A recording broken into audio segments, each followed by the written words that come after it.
Second method, we already covered the first method, that is net income approach. Second method is net operating income approach.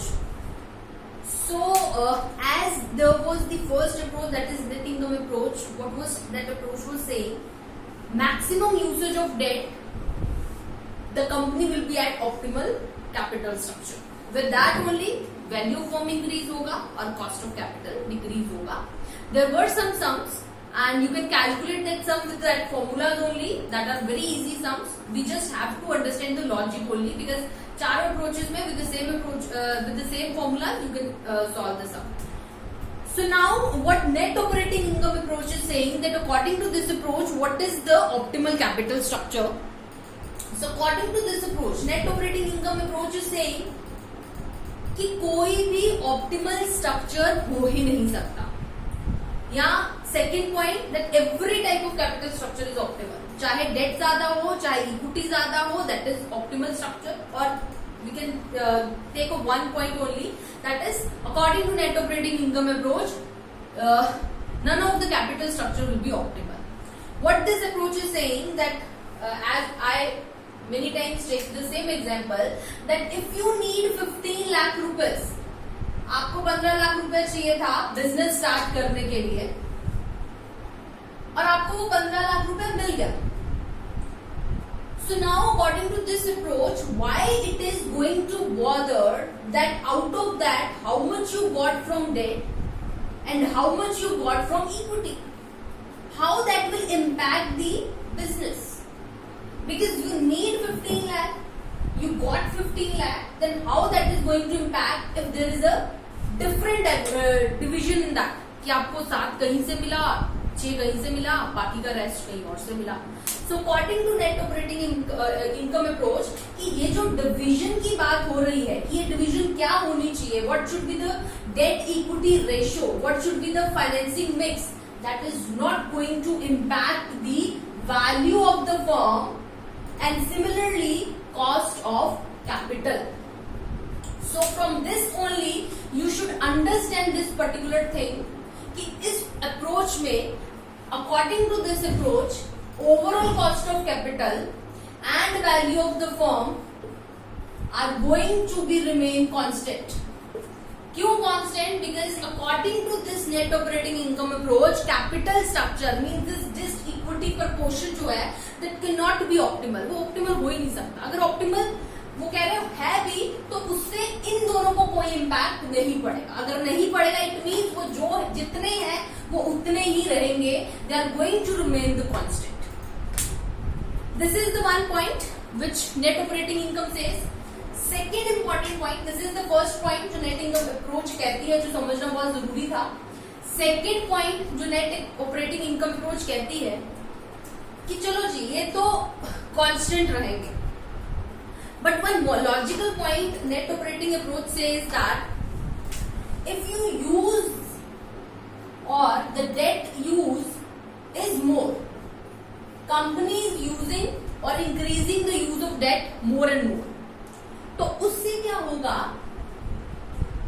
Risk will increase. Share holder का risk increase हो जाएगा. Share holder का risk increase होगा, तो वो अपनी जो उनको हमें कॉस्ट देनी है, that is cost of equity, उसमें वो इंक्रीज मांगेंगे. मतलब उसमें वो कहेंगे कि हमें उस रिस्क को कवर करने के लिए कुछ एक्स्ट्रा प्रीमियम दीजिए. क्यों? क्योंकि आपने डेट से ज्यादा पैसा उठाना है. अब डेट से ज्यादा पैसा उठाना चीप तो होता ही है, सस्ता तो पड़ता ही है, बट सस्ते के साथ साथ वो एक तरीके से कंपनी के लिए डिसएडवांटेज भी हो सकता है. When you are using debt out of a limit, means if your limit is 50% but you are borrowed debt 90%, so उससे आपके जो owners हैं, your shareholder will face risk and they will say that this is a very risky business.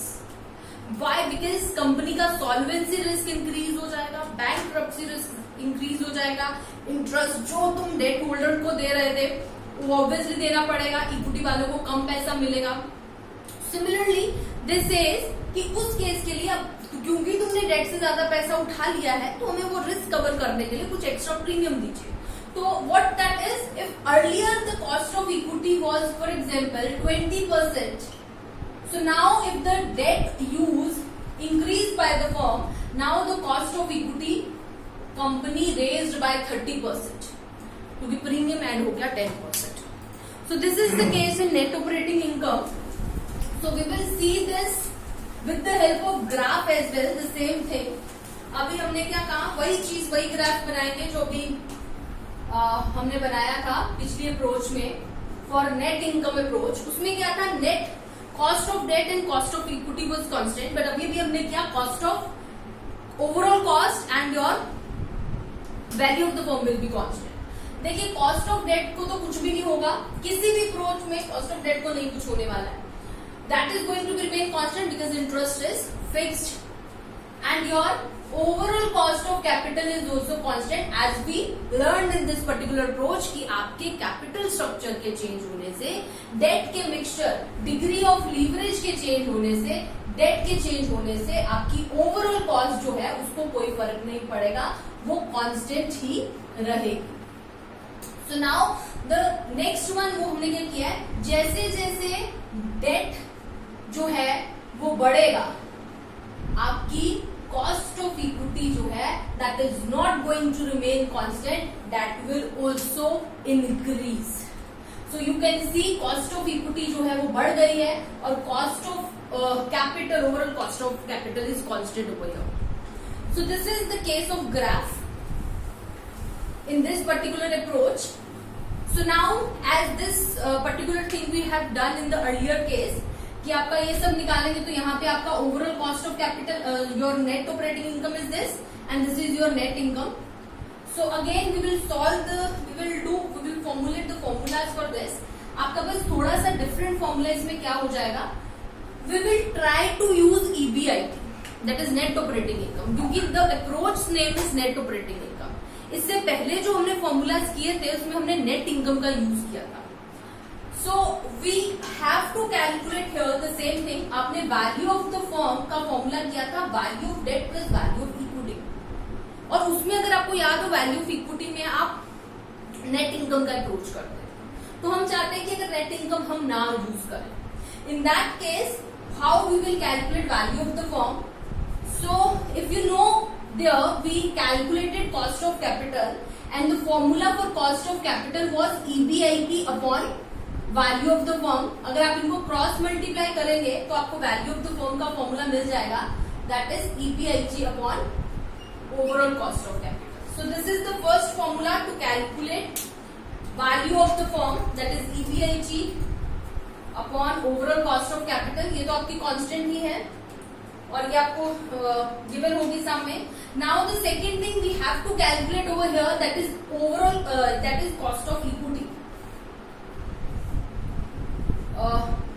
Cost of equity, okay, we already know what is the formula of cost of equity, but yes, we have to calculate now value of debt. That also we know how to calculate value of debt, क्योंकि उसमें आपका net income तो use होता नहीं. The formula was interest upon cost of debt. This was the formula to calculate value of debt. So similarly, अगर आपको value of equity हम calculate करना है, because the earlier formula was EBIT upon net income upon value of cost of equity. Now if I have to not, I don't want to use EBIT, I don't want to use net income in my formula. So how I can calculate? आपका formula क्या होता था? Value of firm, value of debt plus value of equity. तो अब ये दोनों चीजें हैं तो हम value of equity निकाल सकते हैं with the formula value of firm minus value of debt. So these three formulas we can use to calculate sum. और अगर आप ये तीन फॉर्मूला यूज नहीं भी करना चाहते अपने सम में, then also you can solve the sum with the previous net income approach formula, because you know, I think so you know how to cross multiply, and obviously if you have a formula with three values and if one value is missing, you know how to do the cross multiplication and you can calculate the same. Just to understand the logic that we have to formulate the formula with EBIT only.